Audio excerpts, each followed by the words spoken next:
Our lecture today is about the peritoneum. What's the peritoneum? The peritoneum is a serous sac, like this nylon bag. It's a serous sac which lines the abdominal and the pelvic cavity. If you imagine, when you look from the side, the abdominal and pelvic cavity of Dr. Wahdan. From the side there is anterior abdominal wall, posteriorly there is posterior abdominal wall, above is diaphragm, below is the pelvic floor. The abdominal cavity is lined by this closed serous sac. This is the peritoneum. The peritoneum can be felt. I can grasp the peritoneum. Okay? The peritoneum which lines the abdominal and pelvic cavity is called parietal peritoneum. Parietal peritoneum lines the wall of the abdomen and pelvis. Embryologically, all abdominal organs develops on the posterior abdominal wall and grow. Some organs grow from the posterior abdominal wall and invaginate the peritoneal cavity. The cavity of this sac is the peritoneal cavity, which is empty cavity containing only thin film of fluid, minimal amount of fluid to lubricate the movement of the vessel. If the amount of fluid increases, a condition called ascites. Therefore, this is the serous sac which lines the abdominal and pelvic cavity and called parietal peritoneum. Then, the cavity of this sac is called peritoneal cavity. The peritoneum can be felt, but the peritoneal cavity cannot be felt. Okay? All organs develop on the posterior abdominal wall and they invaginate for a variable degree into the peritoneal cavity. Therefore, the developing organs, kidney, liver, stomach, etc., spleen, inside the peritoneal cavity or extraperitoneal? The peritoneal cavity here. The organs develops on the posterior wall and the invaginate extraperitoneal. All viscera are extraperitoneal, invaginating the peritoneal cavity for a variable degree.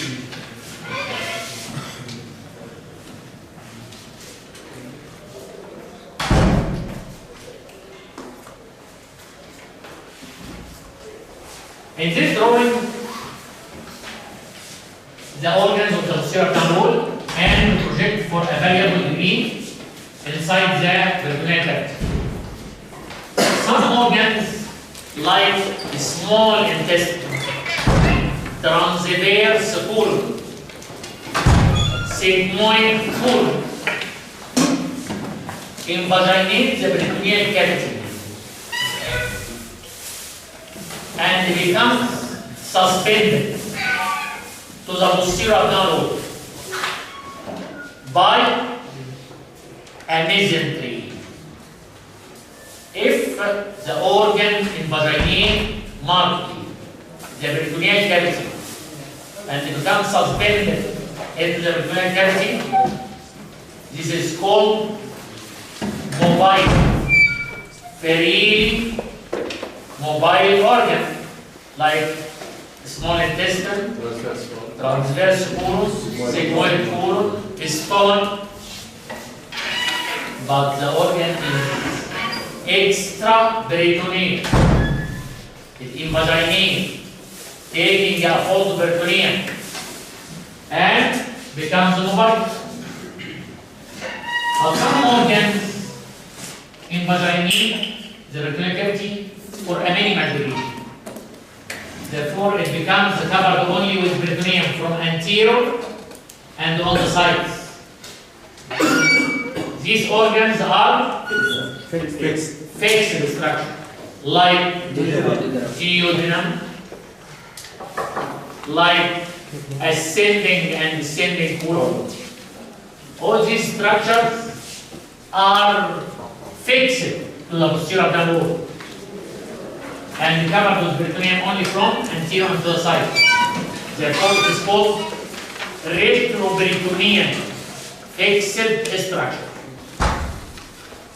But in comparison with the small intestine or transverse colon, the organ leaves the posterior abdominal wall, loses its attachment to the posterior abdominal wall, and nearly completely covered with peritoneum.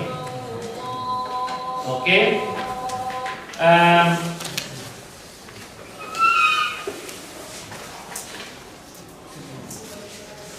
When the organ invaginate into the peritoneal cavity,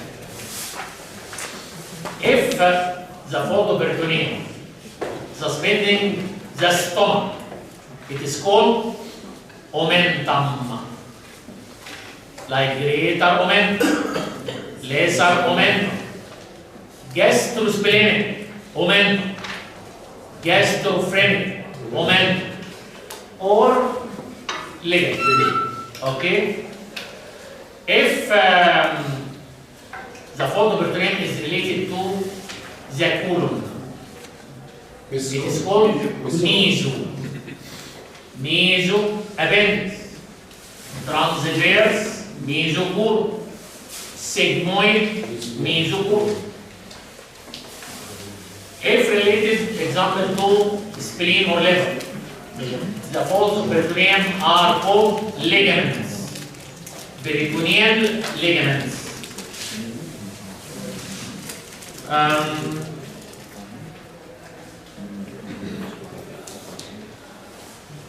When the viscera invaginate the peritoneal cavity from behind, we start that the peritoneum lines the abdominal wall. The part of peritoneum lines the abdominal wall is called parietal peritoneum. When the organs develop and they invaginate into the peritoneal cavity, the peritoneum will be differentiated into two layers. Parietal peritoneum lines the wall of the and there is peritoneum covering the viscera. Therefore, this layer is called visceral peritoneum. What is the difference between parietal peritoneum and visceral peritoneum? This difference is very important in our clinical practice. The visceral peritoneum covering is viscera. The viscera is supplied by autonomic nervous system, and the visceral peritoneum will be supplied by autonomic nervous system. Autonomic nervous system is sensitive for any irritation? No. Therefore, the visceral peritoneum is not sensitive to any irritation. The autonomic nervous system and the visceral peritoneum are sensitive for distension and stretch, leading to vague visceral pain in wide area. But the parietal peritoneum lines the abdominal wall, which is supplied by somatic nerves, and any irritation, it is sensitive. parietal peritoneum is sensitive to any irritation, as inflammation, trauma, gangrene, any irritation in the parietal peritoneum. It is applied by somatic nerves, leading to somatic pain, which is localized pain at the site of irritation. Therefore, example, in appendicitis, if the appendicitis irritates the parietal peritoneum, the patient tells you that he has a pain in the right via fossa here. Early, before irritation reaches the parietal peritoneum. If the appendix is like that, and the inflammation produces congestion, edema, irritation, distension, the pain will be due to stretch of vessel peritoneum. Therefore, pain in appendicitis in early cases, before irritation of parietal peritoneum. Very early distension of visceral peritoneum leading to diffuse, generalized abdominal pain. Okay? What is the difference between male and female peritoneal cavity? In male, the peritoneal cavity is completely closed. But in female, like any organ, developed from posteriorly, where uterus and fallopian tube develops from posterior. The fallopian tube is open. It has an opening called the infundibulum, face to face with the ovary. Monthly, the Graafian follicle in the ovary rupture with rupture of visceral peritoneum over the ovary, and the ovum pass through the peritoneal cavity to be sucked by the opening of the fallopian tube. Therefore, the difference in female, the peritoneal cavity is open by the opening of the fallopian tube. Therefore, there is a disease called the primary peritonitis. Means peritonitis without detectable cause. Peritonitis without detectable cause is very, very rare. But if occur, usually occur in female. Why? Because the peritoneal cavity is open, and the ascending infection along the female genital system may reach the peritoneal cavity, leading to idiopathic unknown cause of peritonitis. Okay?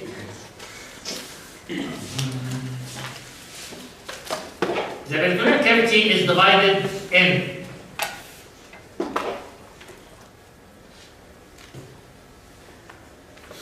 this is the famous sagittal section in the peritoneal cavity.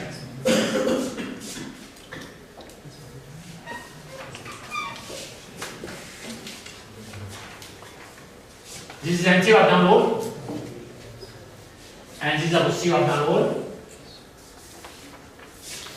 Roof of the abdomen, diaphragm, liver, stomach, transverse colon, pancreas, lobes of small intestine. The peritoneal cavity is divided into, if you open the anterior abdominal wall, if we make incision here, you will enter the abdominal cavity. The peritoneal cavity in front of the liver, the stomach, in front of greater omentum, in front of small intestine, including the pelvic cavity. All this space is called the greater sac. But the cavity posterior to the lesser omentum, posterior to the stomach, is called lesser sac. The greater sac. The greater sac is divided by the stomach, greater omentum and transverse wall. Is divided by this structure in greater sac above the transverse wall. This is called supracolic compartment. Below the transverse wall, this is called infracolic compartment.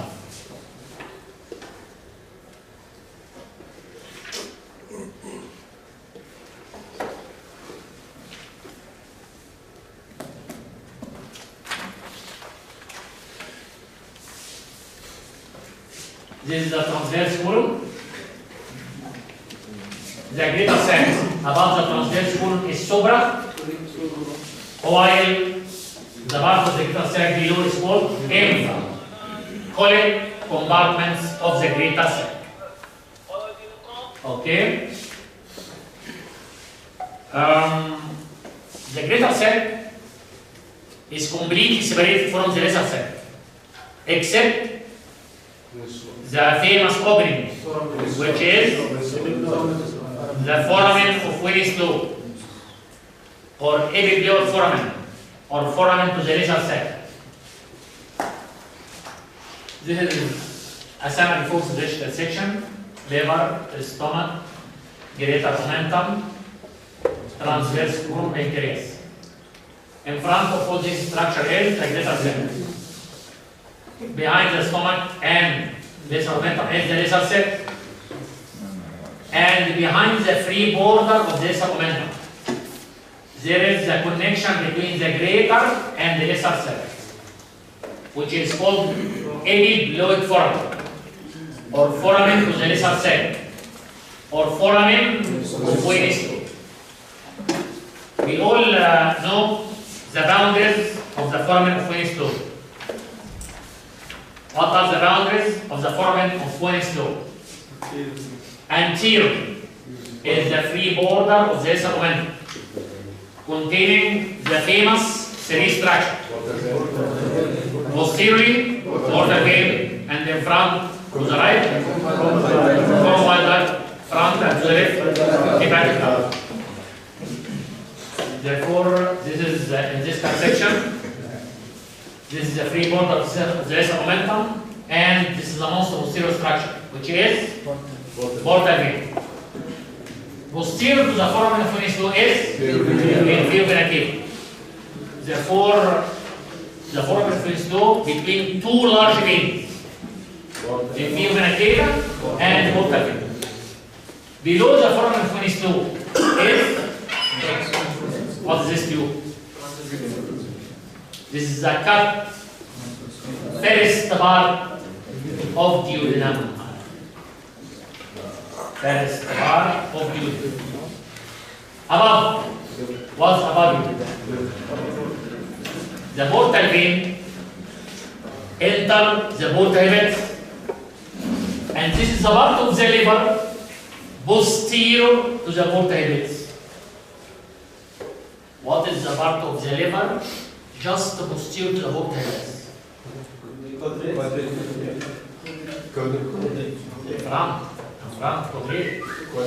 Behind, just behind the portal hepatis is caudate process of caudate lobe of liver. This is the boundary of the foramen of Willis lobe from side view. Portal vein in the free border of the omentum anterior, inferior vena cava posterior, first part of duodenum below, caudate process of caudate lobe of liver above. This foramen has very important applied anatomy. If there is hemorrhage in the higher of the liver, in cholecystitis and cholecystectomy, or fracture liver from liver trauma. How to stop bleeding during cholecystectomy or to stop bleeding from liver tear? By a finger inserted in the foramen of Finislow, compress the free border of the lesser omentum. We will compress portal vein and hepatic artery with arrest of bleeding. This is called the Pringles maneuver by a finger or clamp. If you apply clamp, the maximum is 20 minutes. Okay? In the lesser cell and in the foramen Finislow, normally there is intestine passing here or not? Loops of small intestine in the greater sac. No loops of intestine in lesser omentum or in the foramen Finislow. Rarely. Loops of intestine may enter inside the foramen Finislow to abnormal site. Viscera passing to an abnormal site. This is called hernia. You see this hernia on the surface of the body or not? No. This is hidden hernia inside the body. Therefore, in foramen Finislow may occur internal hernia. This is very rare.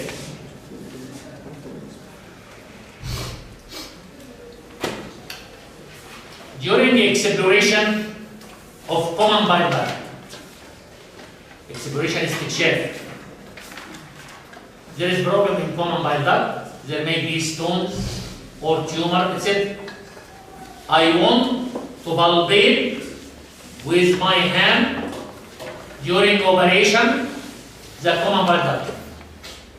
Where you will palpate freely the common bile duct. In the free border of the lesser omentum by a finger inserted in the foramen Finislow.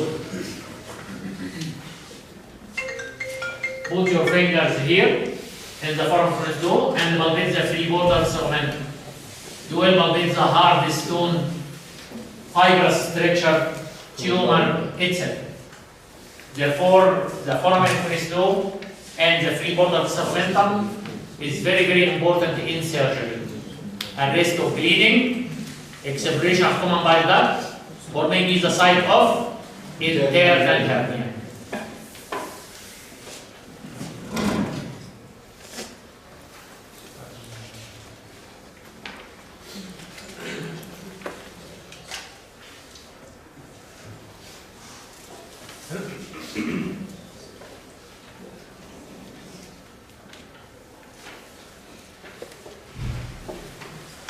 This is the greater sac and the lesser sac in transverse section. This transverse section like CT scan. On the right side, liver, left side spleen, stomach, and peritoneal fold attached to the stomach. In front of the stomach and the lesser omentum, this is the fold peritoneum between the stomach and the liver. This is the lesser omentum. In front of the stomach, lesser omentum, and all this cavity in front of the liver, in front of the spleen, in front of the kidney. All this is the greater sac. But this cavity behind the stomach, lesser omentum, and behind the gastrospheric lining. This is the lesser sac.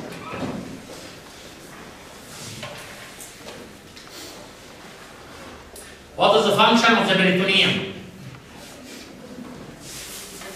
The surface of the peritoneum, like the surface of this nylon bag, is smooth or rough?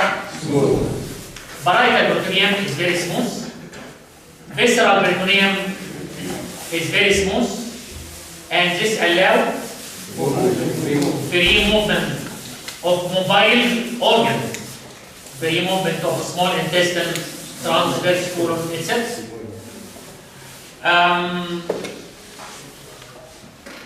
The greater omentum is the policeman of the abdomen. Typical example, in appendicitis, inflammation occurs in the pelvis. If you leave the inflammation will spread in the peritoneal cavity leading to peritonitis. There is a defense mechanism.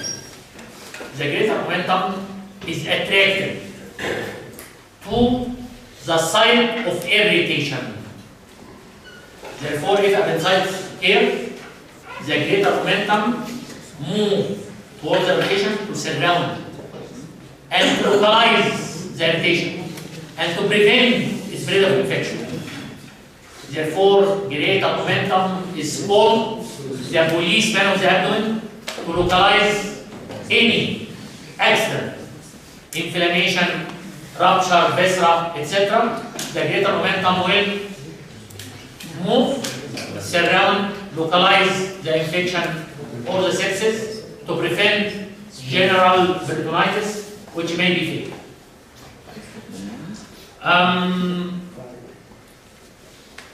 We said before that the peritoneal cavity is empty, except for small amount of fluid.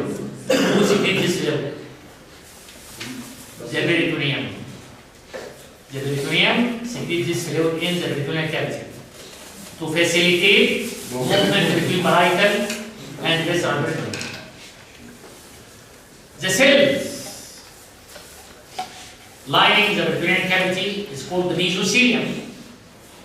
The mesothelial cells can change to fibroblasts.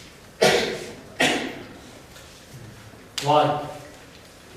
Any wound, like any operation or any trauma, tearing of the tissue occurs to accelerate healing of peritoneum and the tear in the organ, changing of mesothelium to fibroblasts. All folds of peritoneum, like greater momentum, lesser momentum, etc. What is the color? This is apparently, especially in obese people. When you open the abdomen, you will find all folds of peritoneum are yellowish, thick structure, loaded with excessive fat. Therefore, the peritoneal folds are the site of storage of extra peritoneal fat. Therefore, it is a smooth surface allowing movement of viscera, secrete peritoneal fluid, rapid healing due to change of mesothelium to fibroblast, and policeman of the abdomen is the greater momentum to localize irritation or infection and the storage of fat. Okay. Peritoneal folds. What are peritoneal folds?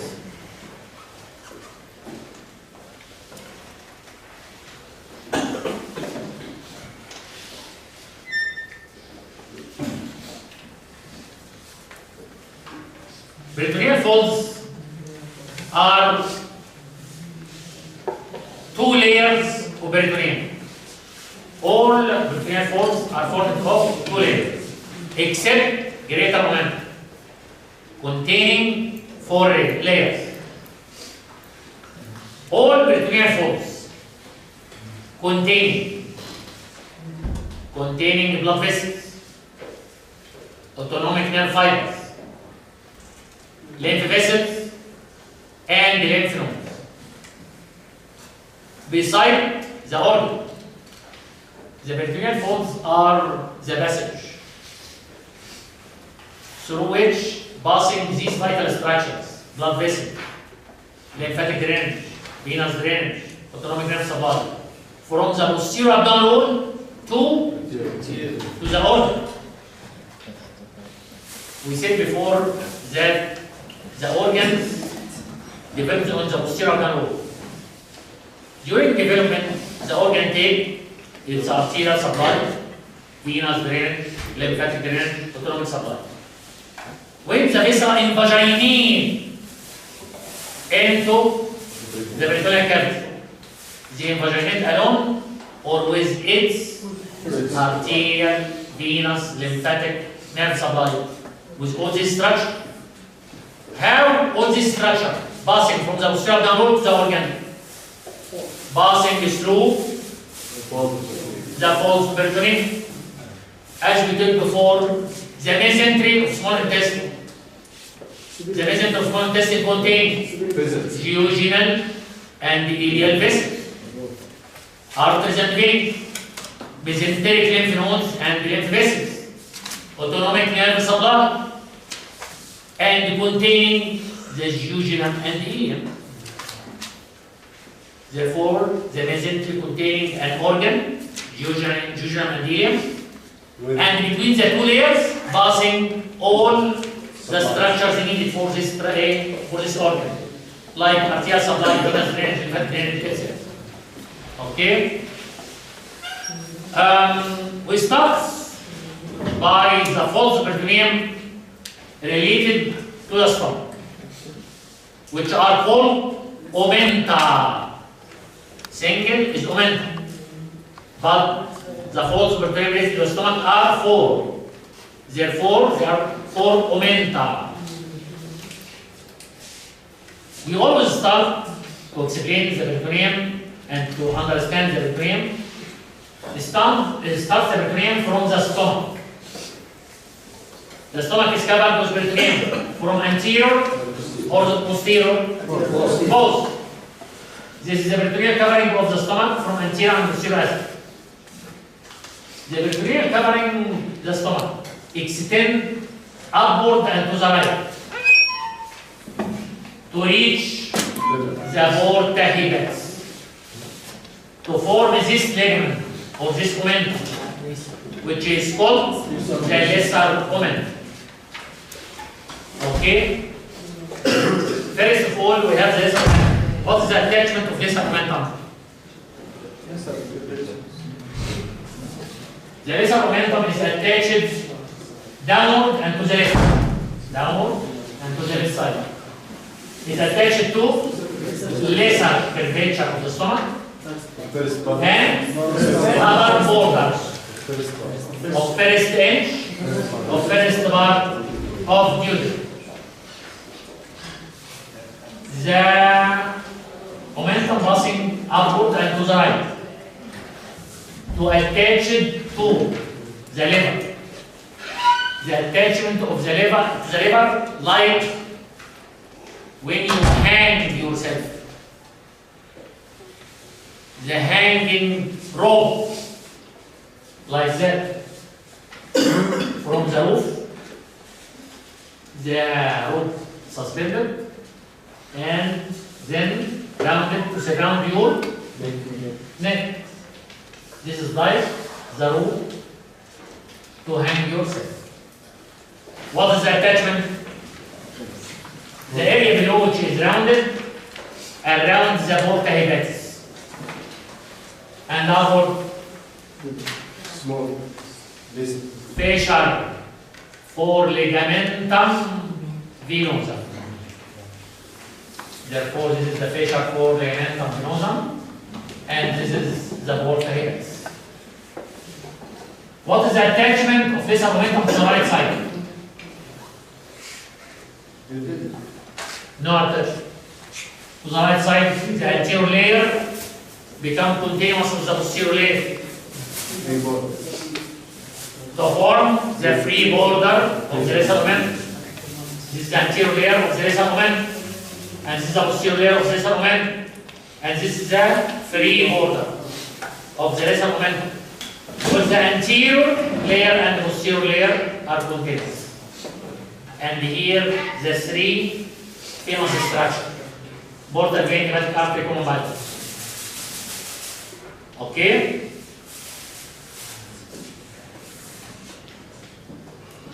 The 2 layers of peritoneum covering the stomach.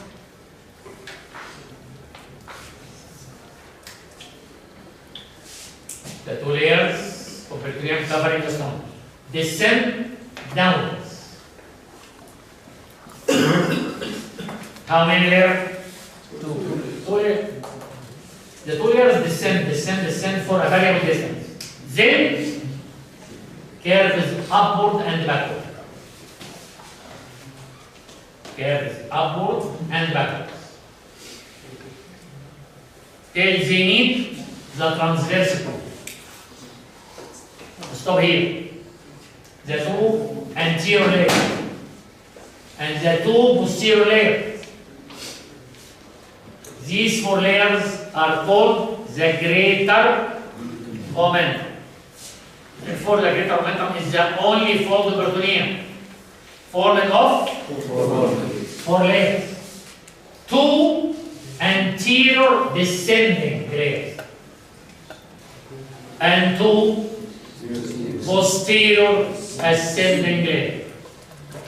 And actually, the space here between the 2 layers is a potential space. The anterior 2 layers are adjacent to the posterior 2 layers. And this space is only, which is above the laser circle, is a potential space. Okay? Which may be open.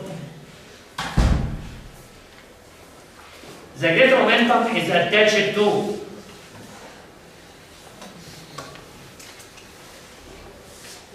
the greater omentum is attached to the lower part of the greater curvature and lower border of first edge of first part of the tube.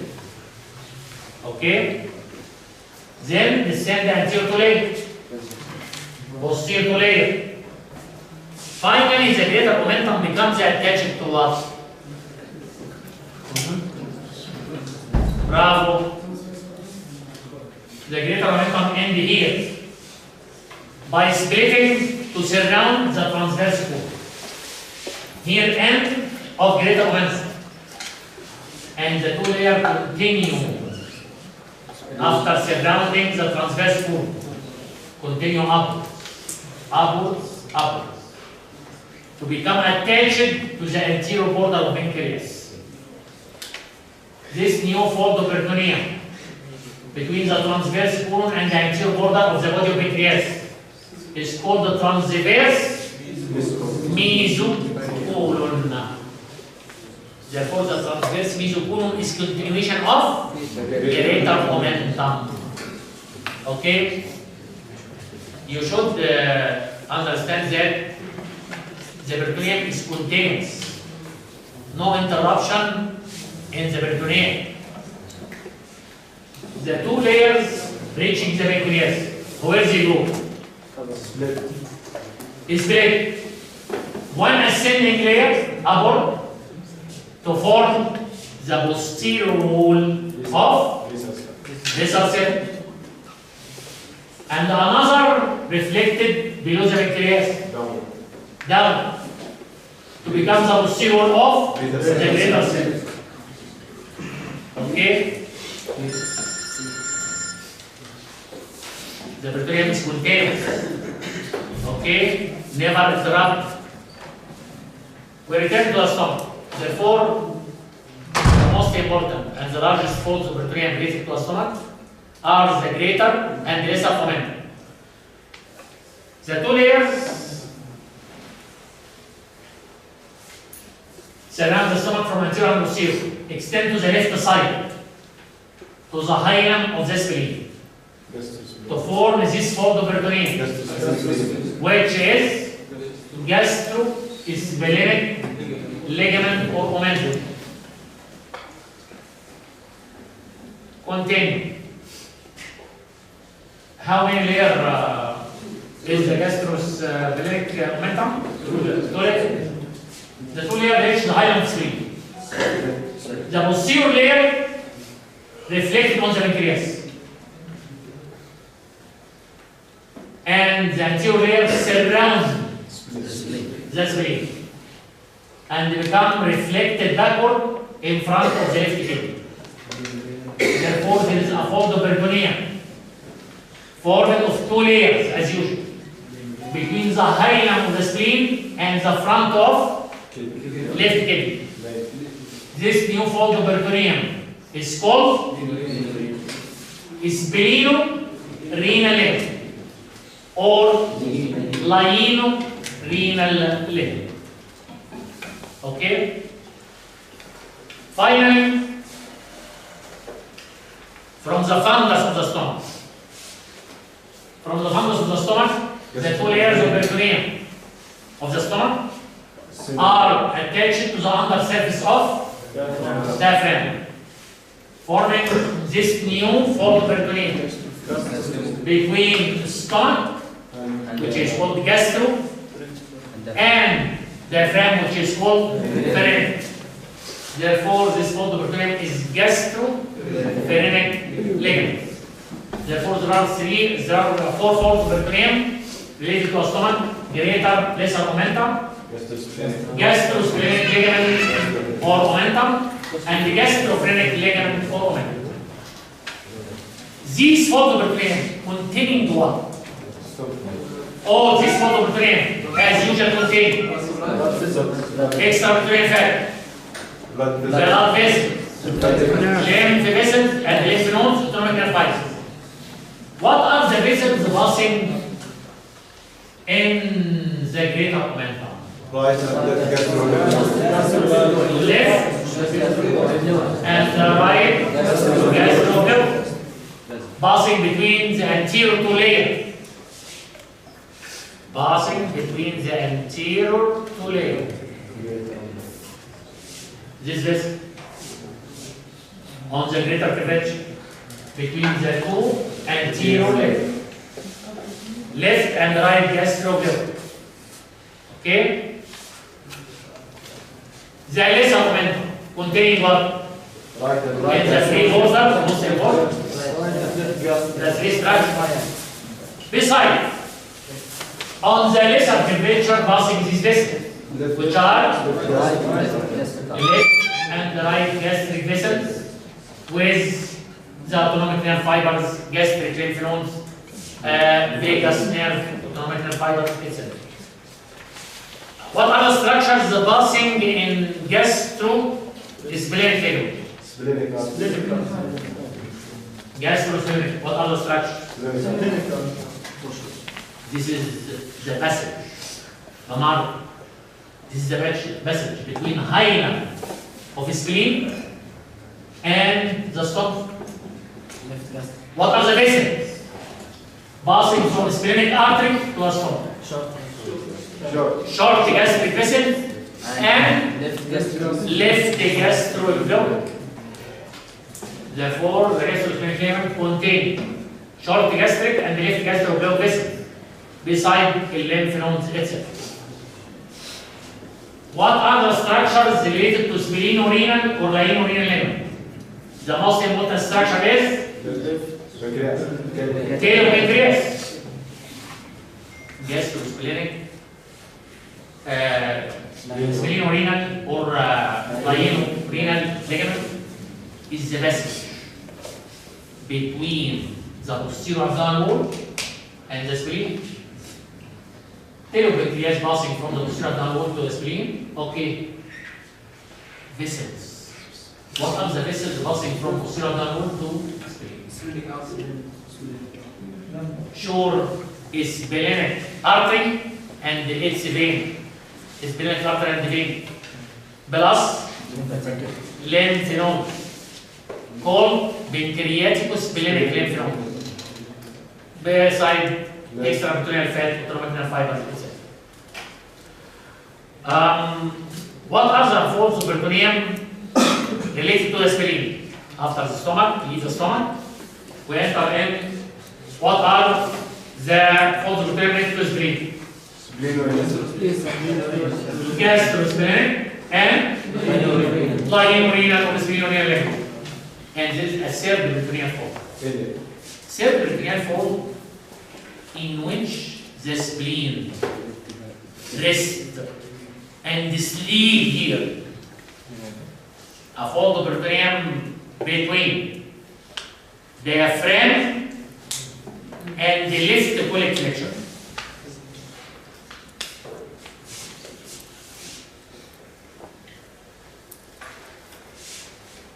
this fold of peritoneum.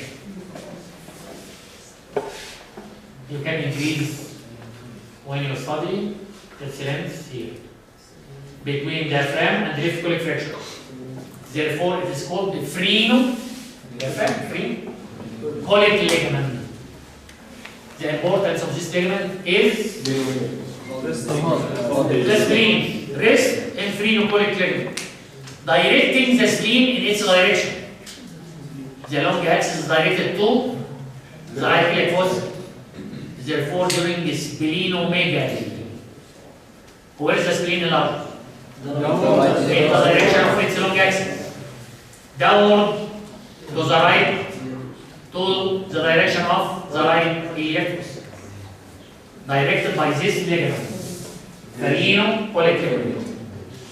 If anyone asks you why the spleen enlarges towards the right iliac fossa, because the long axis of the spleen is in this direction. And this long axis is directed here by this ligament. Phrenic. Okay? These are the three folds of peritoneum related to the spleen. What are the folds of peritoneum related to the liver? Of course, we know the fold of peritoneum between the liver and stomach, which is lesser omentum, or can be named, it is between gastric and the liver, which is hepatic. Therefore, it is also called, lesser omentum or gastrohepatic ligament. Gastrohepatic ligament. This is the liver. Folds of peritoneum related to the liver. The most famous is lesser omentum. The second famous is this fold of peritoneum between the anterior abdominal wall and the recess of the diaphragm in one side, and the anterior and superior of the liver in the other side. This fold of peritoneum is called falciform ligament. Falciform, like sickle in shape, magnet. Therefore, it is called falciform ligament, sickle in shape. The falciform ligament has a free border. Where? It is attached here to the umbilicus.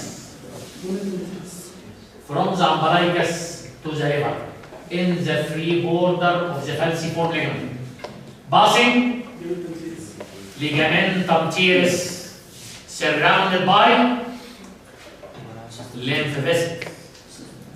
The lymph vessels along which passing malignant cells to form cystosclerosis. Therefore, there is a free border for the falciform ligament containing the ligamentum teres and surrounded by lymphatics. Okay? Therefore, related to the liver. Lesser omentum, falciform. And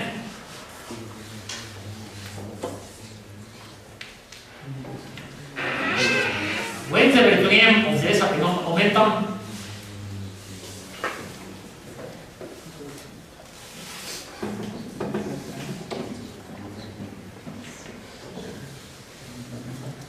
this is the lesser omentum formed of two layers reaching the portal ellipse.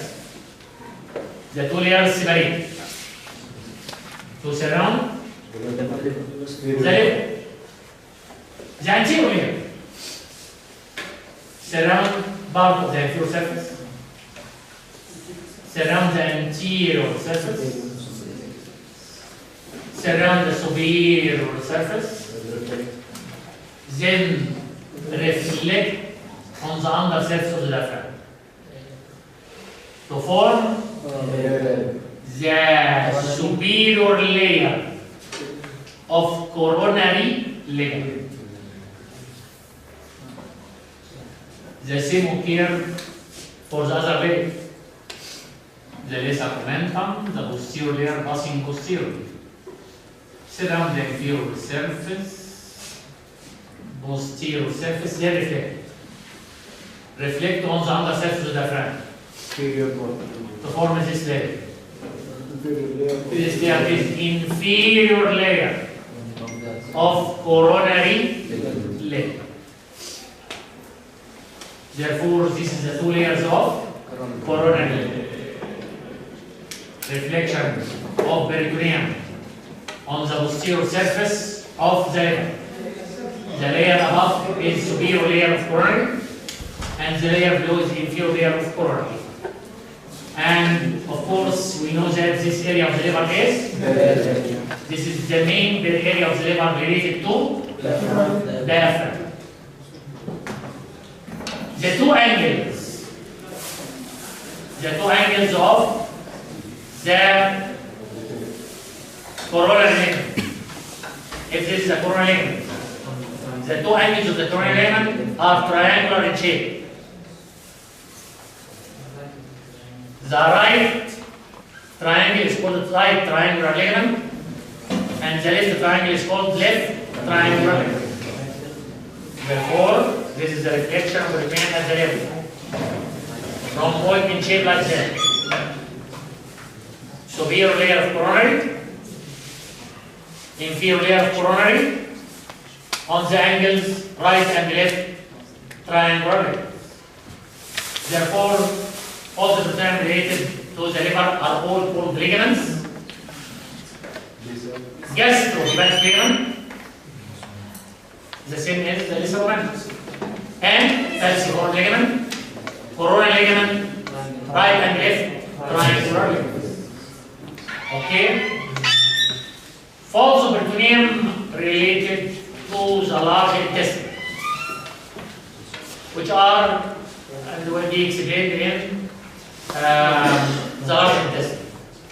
There are three folds of peritoneum related to the large intestine. One for the appendix, called the meso appendix.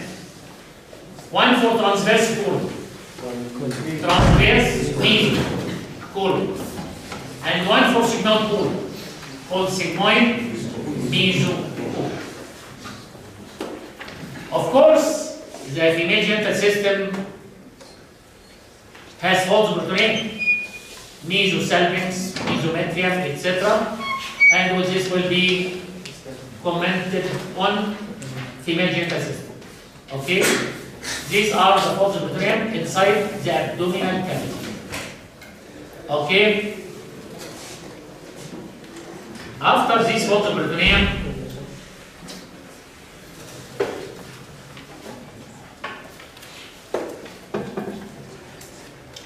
there are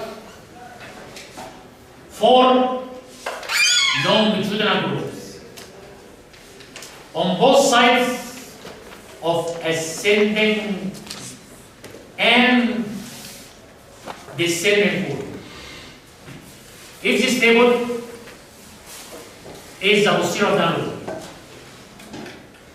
the ascending and descending colons are retroperitoneal structure, like my hand. The colon adherent to the posterior abdominal wall from the posterior surface. And the colon is covered with peritoneum from the sides like that. And anterior, due to the bulge of the colon on the posterior abdominal wall, resulting in grooves on the sides of the colon, like that.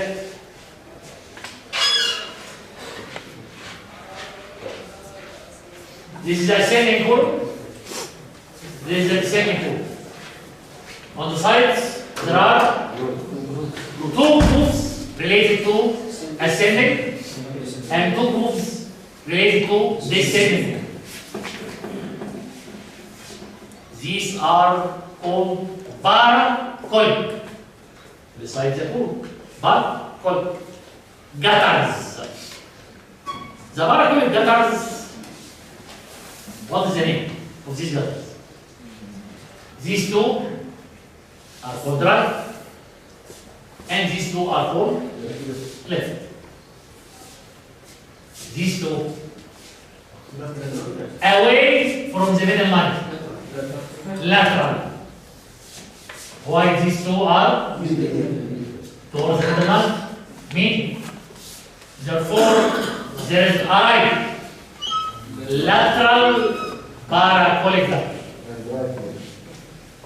Right medial paracolic gutter. Assalamu alaikum. Muhammad.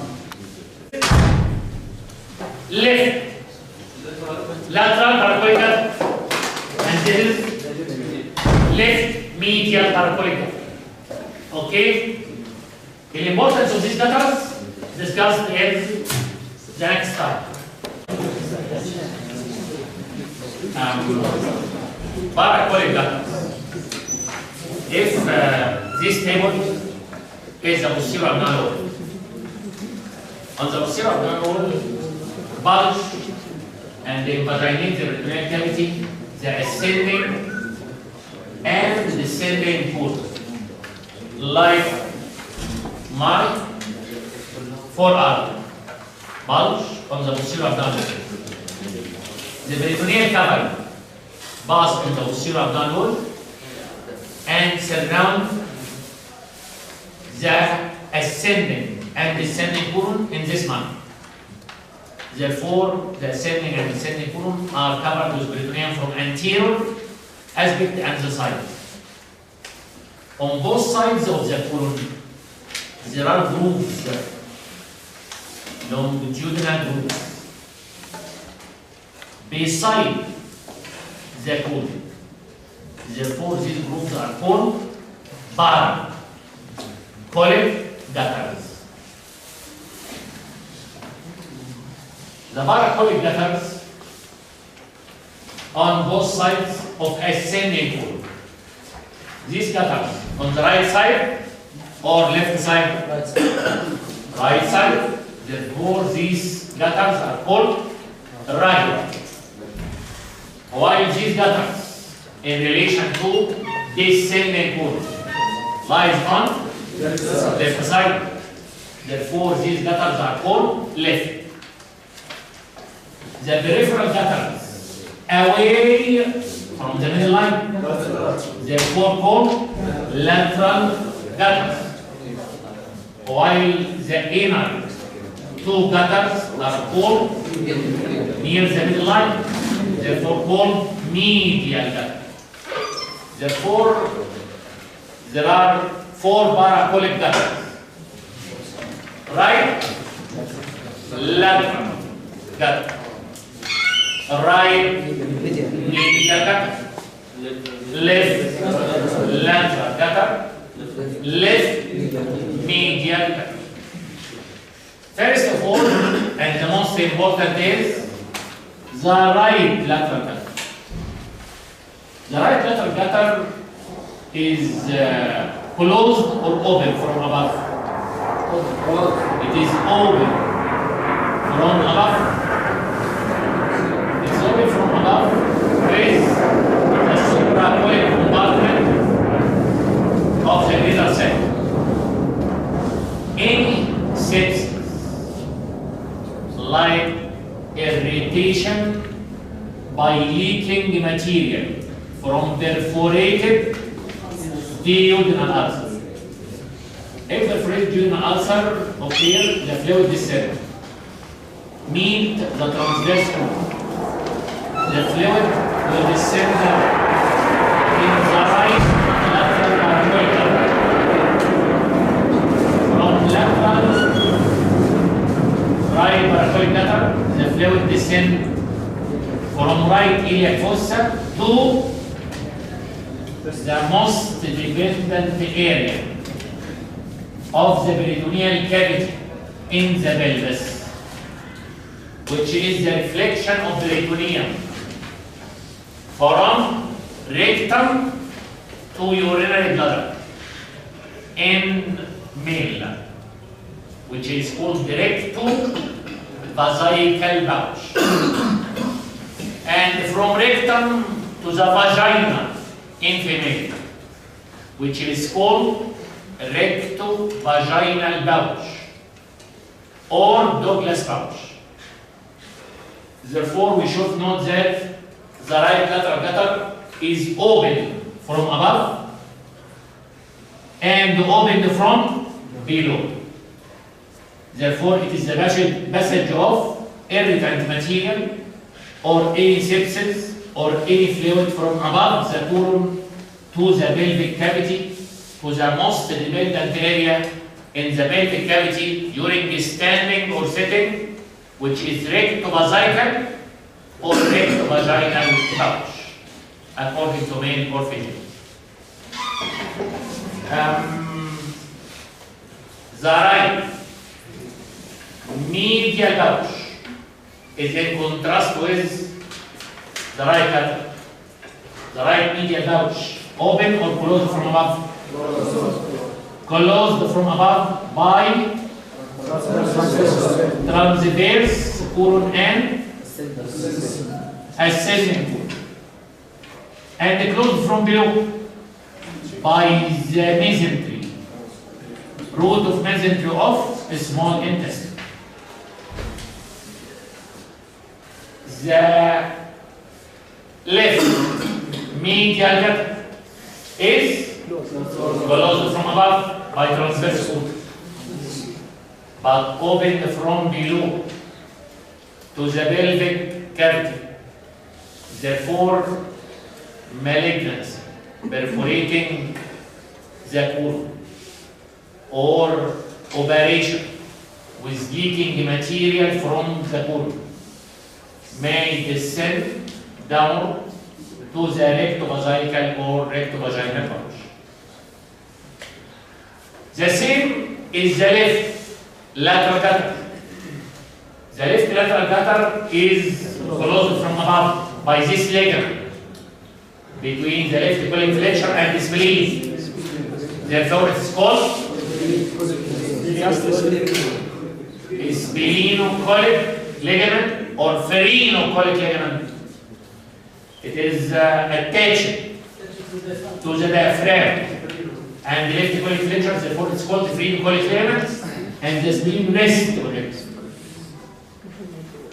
This gutter is closed from above by perinocolic ligament, but below any leaking material from descending colon or sigmoid colon. Leakage along this gutter to rectovesical or rectovaginal pouch in the pelvis. These are the paracolic gutter. The most important is right lateral gutter, because it is opened from above and the leakage from perforated peptic ulcer, cholecystitis, any sepsis in the liver, anemic liver abscess, suburative liver abscess, any trauma from the liver like hemorrhage, all these leakage ducts along with the right lateral paracolic gutter to the right iliac fossa, and in this stage the patient may complain of pain in the right iliac fossa, and there is differential diagnosis with appendicitis. After that, leakage to the pelvic cavity, leading to pain in the pelvic cavity, leading to differential diagnosis with causes of pain in the pelvic cavity. While the pathology is very high in the duodenum or liver or gallbladder. After the paracolic gutter, there are critical subject and very difficult subject called subphrenic spaces. What are the subphrenic spaces? The space between the roof of the abdomen, which is diaphragm. The space between the diaphragm and transverse colon. This space is called subpharynx space. We start by one space called subpharynx space between diaphragm above, transverse colon below. This space can be divided into what?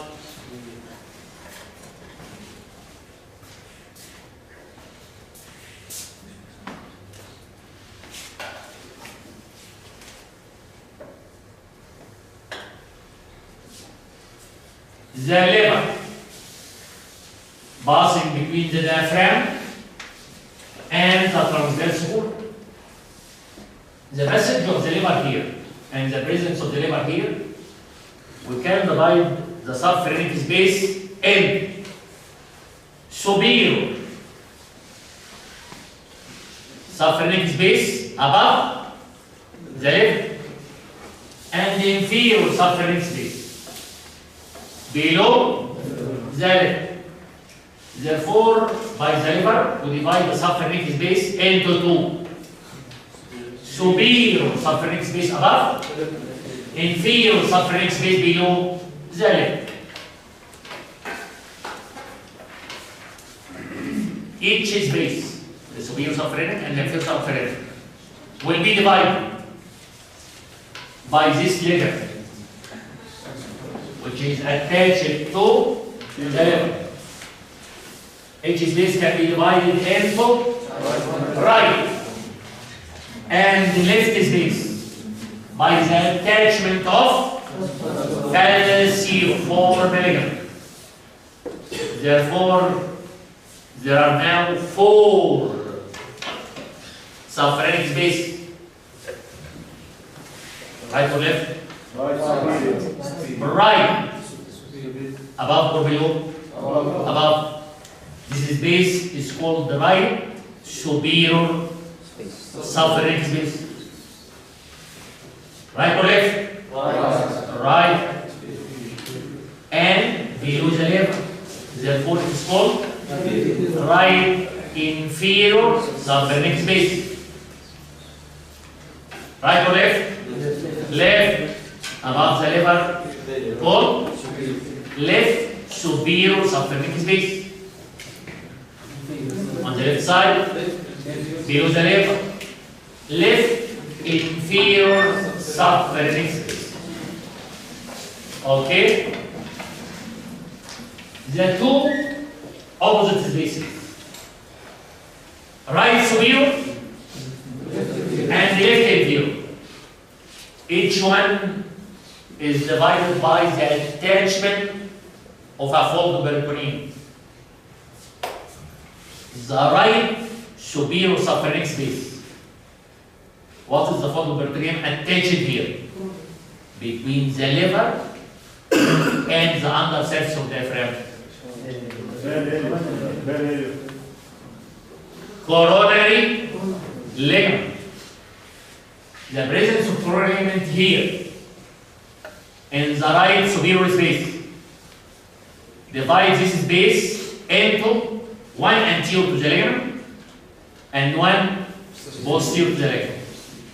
Therefore, the right superior is divided into right superior anterior space, and posterior to the coronary ligament there is right superior posterior space, which is the most important subpharynx space. Why?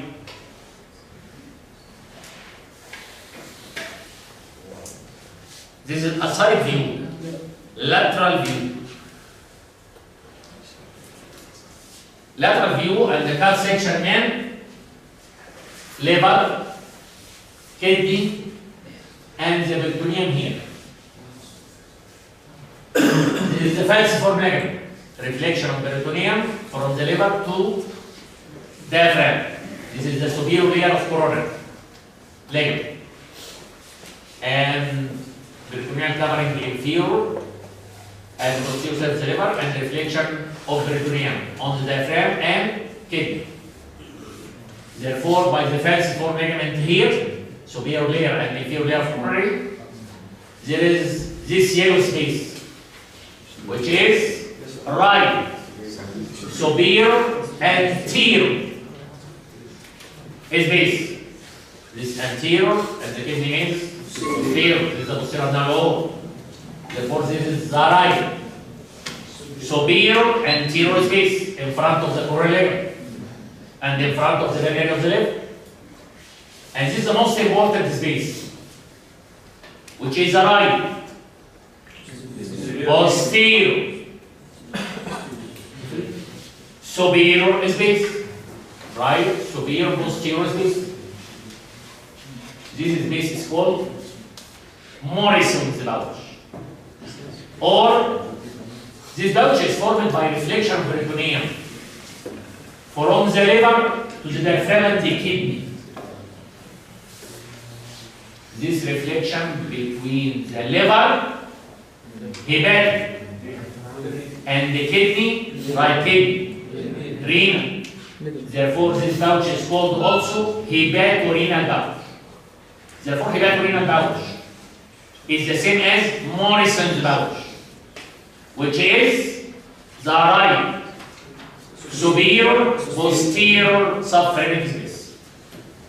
This space is very important because it is the most dependent area in the peritoneal cavity during lying supine. Remember this funny picture? If you put fluid in the peritoneal cavity, it will be collected on the most dependent areas. This is the most dependent area while lying down. Hepatorenal pouch, Morrison's pouch. Therefore, since this is the most dependent area, any leakage, blood, pus, septic bacteria from perforated renal ulcer, any leakage in the abdomen, any soiling of the peritoneal cavity, the fluid will connect in the Morrison's pouch. Therefore, this is the commonest subphrenic abscess. Because the doctor knows this fact, if there is sepsis or peritoneal soiling, the doctor will see and do nothing? Never. Any surgeon knows this fact, and therefore in any operation with soiling or any perforated peptic ulcer or any fluid like blood, you will find that the patient go out from the operation with a tube arising from the right side. One side in the hepatorenal pouch and the other side is to the outside of the body to drain this leaking material, to prevent the collection of this fluid and subphrenic abscess. This is the other most dependent area in the pelvis, which is hepatorenal pouch, which is rectovascular pouch or rectovaginal pouch according to the sex. Therefore, in any peritoneal soiling, there is a drain arising from the suprapubic region. The drain is a tube-like. One end in the pouch, rectovascular or rectovaginal, and the other side of the drain outside to drain any tendency for any collection of fluid in this dependent area. Therefore, any student, any surgeon should know that any fluid in the peritoneal cavity will collect in one of two. Either the patient lying down in supine position, there is fluid collection in hepatorenal and Morrison's pouch. Therefore, there is suprapubic drain after any operation to remove this collection. There is drain in the right flank to drain this collection. And if the patient is stand or sit down, the fluid will collect in the rectovascular or rectovaginal pouch. And therefore, after this operation, you should put a drain in the suprapubic region. This is the principle of drainage in any patient with peritoneal soiling. Okay?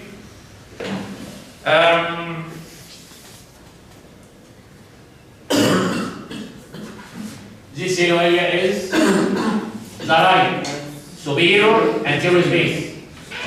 This yellow area is right superior posterior space, which is peritoneal or morsel. What is this space below the liver? This space below the liver is right inferior below the liver. Right inferior subpharyngeal space. Okay? After the right side, go to the left side. Left side of what? The subpharyngeal spaces are divided into left and right by? That's four. There are two spaces. Left, so wait. This space. And the left inferior. The left inferior space is divided by the stomach and lesser momentum into left inferior anterior space in front of the stomach and the lesser momentum, and the left posterior space behind the stomach and the lesser momentum. What is behind the stomach? And this is space. Left posterior inferior space equal lesser sac. Lesser sac is one of subpharyngeal space. Okay? All these spaces you should know. Any student think that the space is a wide area and there is area of space here. Actually, you know, all these spaces always in the body, in any part of the body, is a potential space. The space is obliterated here. Actually, in healthy person, the anterior abdominal wall in contact with the liver, the stomach, and all these structures. The liver is in contact with the diaphragm, and there is no space. All spaces described in anatomy and surgery are potential spaces like that. Is there a space between the two layers of this bed? No. But there is a space which can be opened to collect pus, blood, discharge. So you understand that all spaces in the body are actually potential spaces. Okay? Do you think that the peritoneal cavity is wide like that? The greater space is wide like that? No. All viscera develops from the posterior abdominal wall and invaginate into the peritoneal cavity. By encroachment of these organs, which invaginate inside the cavity, actually there is no cavity. The parietal layer, which lines the anterior abdominal wall, is in contact with the greater momentum, in contact with visceral peritoneum of the intestine. And all the peritoneal cavity is actually potential space. Example, in ascites, this space is open and the fluid is collected, pushing the anterior abdominal wall, and the patient has a large space containing 1 liter, 2 liter, 3 liter, 4 liter of fluid according to the severity of the condition. Therefore, peritoneal cavity, any of the subpharyngeal spaces, all these structures are no space actually. but the space will be opened if there is fluid collage due to air. Okay? All these spaces I mentioned are intra-peritoneal space. Any collection of fluid will be intra-peritoneal.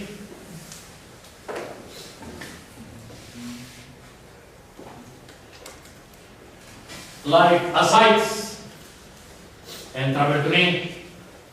Like pus, blood, collect intraperitoneal. Therefore, there are 6 intraperitoneal spaces: superior and inferior, right or left. Therefore, these 4: right superior, right inferior, left superior, left inferior. The 2 opposite spaces. Right superior is divided into 2. Right superior, posterior, and anterior. The left inferior is divided by stomach and lesser omentum into left inferior, anterior and posterior. Therefore, there are 6 spaces. The suffering spaces are 9 spaces. 9. Where is the other 3? This is number 7. Space between the bare area of the liver and the diaphragm.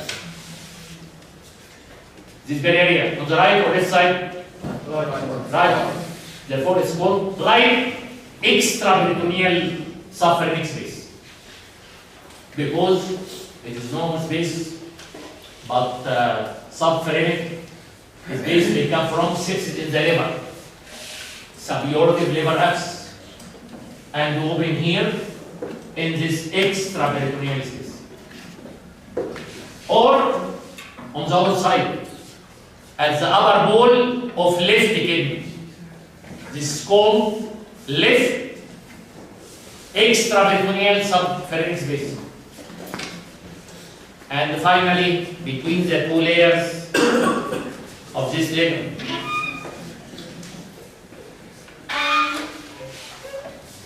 the falciform ligament is 2 layers. The falciform ligament, 2 layers, no space, and the 2 layers are in contact. But sepsis between the 2 layers will open a space between the 2 layers of falciform ligament, leading to the third extraperitoneal space. The first, there are 3 extraperitoneal spaces between the bare area of the liver and the diaphragm. This is the right extraperitoneal subpharynx space.